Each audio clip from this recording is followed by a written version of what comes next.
Hello and welcome to another episode of The Healthy Back. This is the first episode of 2022 and I'm super excited to share this one with you.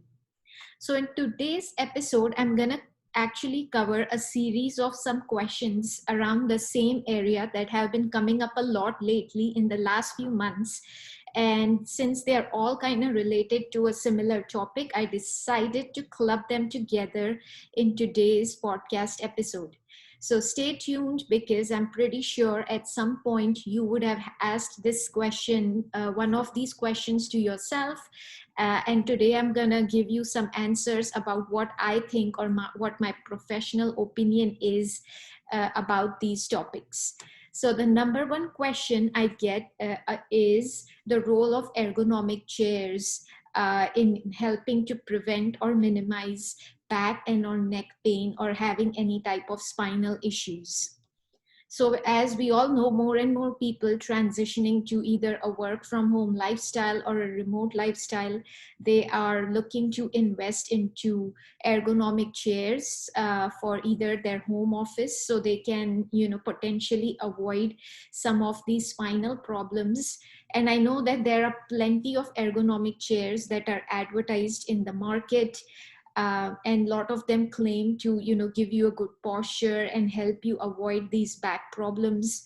But what I would want to say is, of course, having a decent chair that gives you a good proper lumbar support definitely helps. It's definitely better than sitting on a dining room chair or an uncomfortable, awkward plastic chair. It definitely has its benefits, but you want to be mindful of spending tons of money on some of these chairs, because sometimes the lumbar support that's built into these chairs is not individualized for your particular spinal curvature or for your particular spinal problem or condition. So do not expect that ergonomic chair to solve your back problem completely.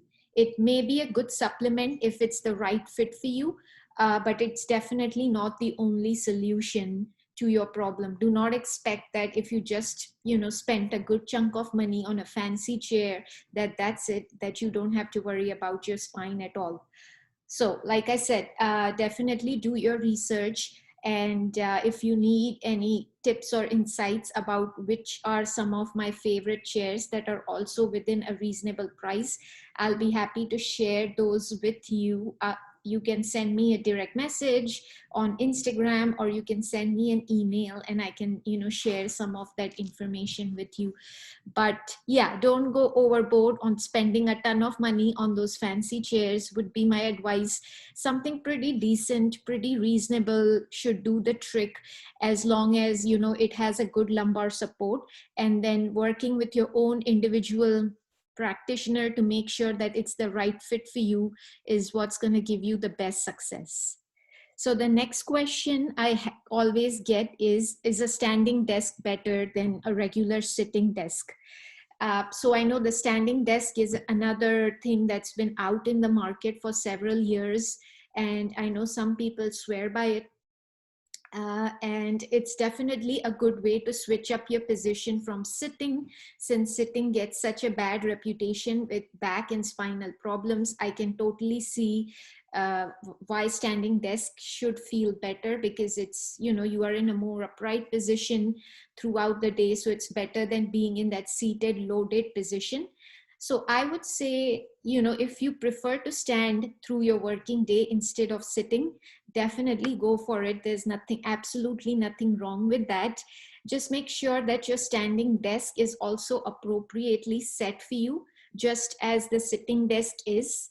For instance, if your elbows are too high at a standing desk, or if your monitor is not eye level and you are still falling into a forward head position in a standing desk, it's going to completely defeat the purpose of a standing desk. So make sure that it's appropriately set up for you. And if you are someone who gets tired from just standing all day, or I know some people have a hard time focusing on what they are doing on a standing desk, you don't have to penalize yourself by standing 7 to 8 hours at a stretch. You can definitely transition to sitting for some time. In fact, I think that transitioning between sit to stand is the best recipe because it gives you a perfect balance of change of positions throughout the day.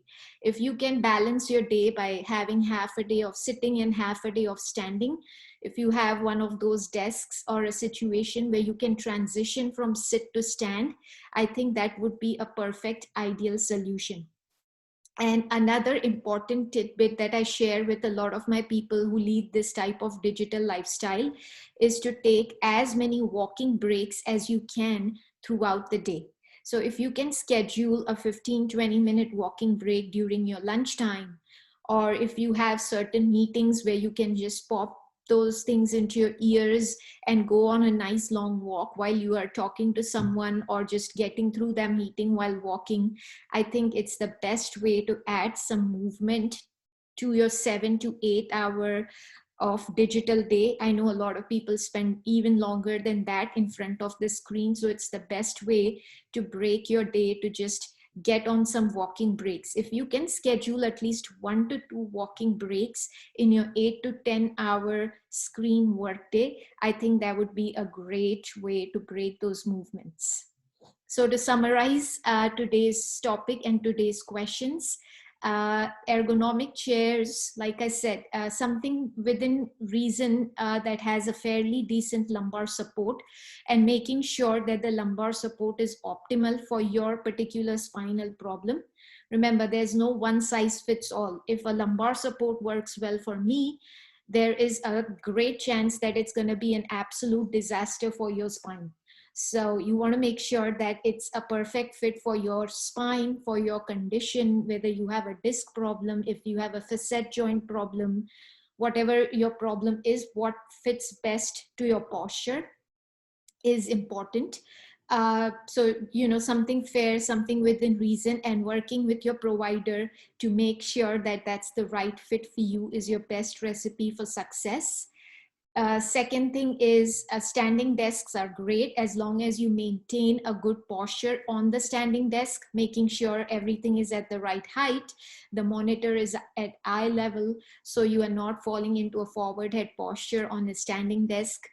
The most ideal thing, in my opinion, is transitioning between sit to stand. If you can do that throughout the day, I think it's the best way to sort of break your posture and avoid being in one position for too long, which is the whole point of this conversation.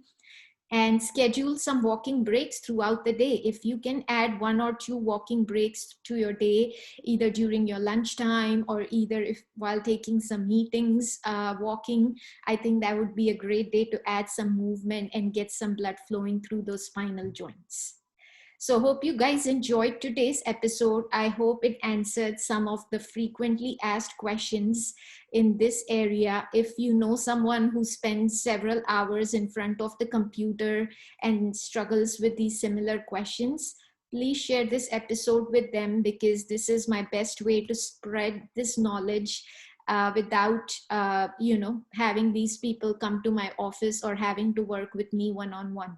So yep, feel free to share this episode. I would really appreciate it. And if you haven't done so already, I would appreciate if you leave a ratings and a review for my podcast on iTunes or wherever you're listening to this podcast episode, as it helps the podcast bump up on the charts and it becomes visible to more and more people.